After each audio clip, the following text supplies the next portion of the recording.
Hello again, everybody. My name is John D Healy. I do a podcast. It's called It's Good to Talk. People know me because I published this book. That's how it all started. But my friend is Tony McGurn. He was born in 1941. Stories all through his life. You can get it on Amazon. It's also on audio. My sponsors are Liffey Moving Company here in New York. They're around almost 50 years. Big birthday coming up. And when it comes to moving, let Liffey do the lifting. So every time I'm on my podcast here, It's Good to Talk, I have a special guest, and I have a special guest today. His name is Gerald O'Hara, and we have something in common because he also has a book published. Gerald, hello, and introduce yourself. Where were you born, and tell us about the book then. Good morning, John. How are you? It's good to talk, as Good they to say. talk. Yeah, I'm from Charlestown, County Mayo. I was born there, educated there, and left Ireland in the 70s, worked in various European countries, including England, and then eventually immigrated to the United States. Okay. And actually, that is where the book began. Just prior to me immigrating, I decided that the stories of my grandparents should be recorded. Okay, what's the name of the book, Gerald?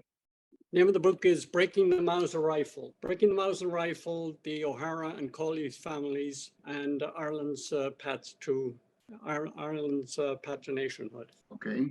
So when did you start writing the book, or like initially? Actually, it started before I went. Before I went, I felt that the stories of my grandparents, the stories they told around the fireside, and they excelled in that. That was their medium growing up, to actually talk before radio and everything else. So they're very good at that. Even though my grandfather did not talk about the War of Independence, and certainly not about the Civil War, it still was in the back of my mind that before I left, I had to interview them, get the basic facts down about their families, about what they did. And that was all it was, really, to record these facts for the family. But as I got into the interviews, and it lasted over probably a week, going over from Charlestown to Ballahadreen, where they lived, and writing down, scribbled notes, and going home at night time, and then writing out the from memory and from the notes, until I had about, on both their life stories, about 12 legal pages. And those two gentlemen, were they both from Ballahadreen, were they? They weren't actually. My grandfather was from Shrule in South County Mayo, and his father came from Newcastle, which is just outside Charlestown in County Mayo. Okay. But that's where the clan on both sides come from Mayo, from Right. my father's side and my mother's side. But I also have a grandmother from County Clare. Okay, very good. All four grandparents were involved in the War of Independence and the Civil War in some or their families. Okay. And we've had losses as well. So I felt this is all, to get this down and get this on record for future generations, I think was important. Very important. And then when I got to the US, I mean, it lay there for, getting established in the US, working and everything else. It was in the back of my mind. I began to take it out and I said, I got to write this up. And basically it was going to be a stapled bunch of pages that I would hand to my siblings and cousins and one thing and another. And then as it developed, I began to research it. And I figured, well, there's more to this. There's more to this ambush. Where was Mount Bellew Barracks? What was it like? Who was in it during the Civil War in Ireland? And eventually the book developed. And finally, I brought in other relatives, their siblings, etc. Everybody had an interesting story. So it amounted to this massive book, 416 pages, with photographs that's indexed. And also, it's not just confined to the narrow, villages in the west of Ireland. This expands to after the War of Independence, what happened to them, where they lived, and what they did, and what their brothers and sisters did. And it is also a very good history synopsis of Irish history. Yes, good. I went back to the clans, and I started off with the O'Hara clan, which was they were a major clan in the west of Ireland, in South Sligo, County Mayo, and where we have absolutely no idea what our ancestors did in the 1600s or in 1798, for that matter. There were no written records, so I went by the clans, and I took from the lives of the clans and what they did, and their involvement in the Irish brigades, fighting for France and even for Austria and Russia, just showing what we did as a nation and how we survived and what we were noted for. And my guest today is Gerald O'Hara. The podcast is called It's Good to Talk. And if you like it, subscribe. I did have two guests on it a few weeks back before, Brian Layden and Philip Irwin, and they discussed the Battle of Glenamoy, where I was born, and also the Sheemore ambush. And Yes. that's a very interesting podcast. If my listeners are enjoying this, they should check out the other ones. So getting back to you, Gerald, your research for the book, so as you said, started, I guess, with your two grandfathers, taking notes, expanding on the notes and expanding on the story, and then developing the story out, like what I had to do myself for this book, like formatting it so it flows in a sequence, Absolutely. Yeah, as I often say, a beginning, a middle, and an end. So Right. tell us more about the beginning and the middle, and then we'll get to the end. Well, as I said earlier, starting off with the clans, Yeah. on that basis, and the O'Hara clan fighting one another, actually, local clans like the O'Connors, the O'Dowds, the O'Garas, etc., internecine warfare in that part of the country, and then fighting Vikings and Normans, and then the English, and they were successful against the Vikings and the Normans, but not against the English, or finally defeated, as most clans were in Ireland, by the English. And bringing right through history and hitting some of the high points, because I think this is very important. I lived in Germany at one point, and people asked me, well, what's happening in Northern Ireland? Why are you fighting over there? Why are Protestants fighting Catholics, etc., etc., in this day and age? And you have to start. Now, where do you begin with something like that? Yeah. You have to start, in my opinion, you have to start at the earliest, at least, at the Battle of Kinsale. Because the Battle of Kinsale defines everything in Ireland, Irish history. After that, and ultimately Northern Ireland, and why we have a separate state in Northern Ireland. So I had to include that, but not in massive detail, high points really of history. So anybody taking this up, an Irish American or somebody in Germany, and read this, afterwards will have a very good idea of Irish history. Well, congratulations on the production of it. I totally agree with you. I think it's very, very important to get the history, down, because growing up as a young student myself, there was a lack of well-written Irish history. And a lot of it came from like stories, like storytelling, just like what we're doing and what your grandfathers did. Yes. I was doing a bit of research last week myself on the school where I was born in Glenamoy, which was built by my grandfather, Patrick Healy, in 1895, I think. It was the cut stone building. But before that school, there was what was known as hedge schools. I'm sure you're familiar with that. Yes, the British tried to, they took away our language, our Gaelic language, by shutting down the schools.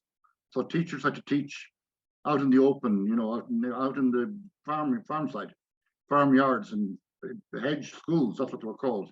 And that's where a lot of the education took place before we got back to a proper structure. And I guess Sean Lemass introduced free education, and things are starting to look a bit better for Ireland. Sure. But tell us more about the book, Gerald. The book, then, I think one of the questions that I answer in the book, this is basically about the ordinary people of Ireland. Michael Collins is mentioned, De Valera is mentioned. Even the major leaders in County Mayo at the time are just barely mentioned. This is about the small villages, and I concentrate on the villages. The village of Shrew, the village or the small town of Ballahadreen, and Whitegate in County Clare, and how the War of Independence affected my grandparents and their families, and how they suffered and what happened to them. And then the Civil War, of course. And of course, going to school, the War of Independence was not, 1916 was on the curriculum, but the War of Independence was not, and certainly not the Civil War.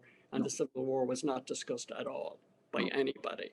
And the lasting impact of the war, even today, it's fading today, but certainly in our time growing up, Civil War politics had a major effect in every town and village. Absolutely. In my opinion. Yeah, I totally agree. Yeah. So what possessed my grandparents, who had jobs, who were working, to rebel against the British Empire? Why did they do this in a time where there wasn't massive oppression or anything else? Pretty relatively good times considering the history of Ireland. Yes. Why did they do this? Why did they take up arms, risk everything? I mean, that's the question I tried to answer, and hopefully I did in the book. Yeah, ironically, when you mention Eamon de Valera there, who finally became the president of Ireland for 2 terms, de Valera was actually born here in New York City, where I'm sitting right now, in Lexington Avenue in 1882. So he was born in New York, so it doesn't make him an Irishman. He went to Ireland, I think, when he was only 2 years old, and he was educated his early education was in County Clare, I believe. So Exactly. kind of, you might look at him as an opportunist politician, maybe in a way. Right. Getting back then to the Collins aspect of that war, the treaty, we'll call it, has a lot of similarities to the Good Friday Agreement. Like, it's just that the Good Friday Agreement is more organized and cleaned up and made more appetizing for all parties involved in it, Sure. And it's a credit to everyone that was involved in the Good Friday Agreement. Absolutely. And I would say the Good Friday Agreement, I could make a prediction here and now with you, is that the Good Friday Agreement will probably lead to a united Ireland, within the next 5 years. Because like when the majority of the people in Northern Ireland and the south of Ireland, when they would want a united Ireland by the vote, by the ballot, not by the gun, it will be achieved. And we have more in common than we don't have in common with our cousins in the north of Ireland. Indeed. And especially now that the UK itself decided to leave Europe, and we're a big part of Europe. We're a huge part of Europe in terms of what we contribute to Europe, what we give to Europe, and indeed to the world, I may say so. Sure. So talk some more about the book. Where can people buy this book, Gerald? You can buy the book. It's I just recently got a delivery here to the United States. Very expensive to import it in here. I haven't decided to print it here yet. This is more or less a trial run. Okay. Just how it goes. I've already had a talk in Manhattan and sold some books in Florida. I had a talk down there. And now I'm going to arrange talks in libraries here. Right. However, you can buy it from me directly. You can also get it in Ireland and various bookshops in the west of Ireland. You can get it at Riverside Restaurant in Charlestown, the house I was born in. You can get it in mayobooks.ie, and I will give you my my email address. And if anyone willing to buy it can just contact me, and I'll send them. I'll put up your email. And as a matter of fact, if any of my listeners are tuned in, my guest is Gerald O'Hara. He has a new book published, all on Irish history. Very beautiful production. And my email is jhfornews@yahoo.com, and I'll be able to hook you up to be able to get a copy of the book from Gerald. And also, Gerald, if you have any readings coming up or a book launch, maybe? Nothing organized quite yet. I'm about to approach some libraries here in Long Island to have some talks. But I intend to go to Ireland in a few weeks' time, so I'll have to see how that works out. But however, with history, nothing is going to go stale. There's no shelf life, and the book will be around, and I'll be around. And maybe I should give my email, John. Please give your email, yeah. My email is oldclan. That's oldclan.08@gmail.com. Very good. So we'll put that up on the screen too. And if you have one more word, the Civil War is a major, as I said before, and as we discussed, the Civil War was a major event in Ireland. Right. And in my opinion, there was no choice. During the treaty negotiations, there was absolutely no choice. They were given a choice of a Dominion status, free state in Ireland, and I think they're extremely lucky to get that. Yeah. And from my grandfather said, when the De Valera faction decided that this wasn't good enough, that they needed 32 County Ireland, they needed a republic, it just wasn't on the cards. No. And when the decision was made, some of them made the decision, well, let's fight, we will fight on, we can do it. My grandfather said, with what? Yeah, with what? His company in Shrewd did not have a service rifle at the end of the War of Independence. They did not have one rifle. So his question was to fight on with what? With what? They had no weapons. They had no ammunition. They didn't have weapons and ammunition for the War of Independence. Right. It was a massive waste of good men died. And division as well. I mean, the division in families even, like. Oh, absolutely. Yeah, brothers against brothers and so on and so forth, Yeah, and this is detailed very much in the book. Some really interesting stories on all of that in the book. Well, as I say about love and war, easy to start and hard to end, Yeah, indeed. Sad war, all wars are sad indeed. Absolutely, yeah. But Jared, have you anything else to add to our little talk? Thank you very much. About your book, yeah, because I'm familiar with, from my own book here, I'm familiar about, promoting it and getting it out and getting people to know what you have. It's a lot of research, Yeah, absolutely. Yeah, it's a lot of, you put a lot of work into it, and I must commend you on that, because the podcast is called It's Good to Talk. And it is. And Gerald was my guest today, Gerald O'Hara from County Mayo, same county as myself.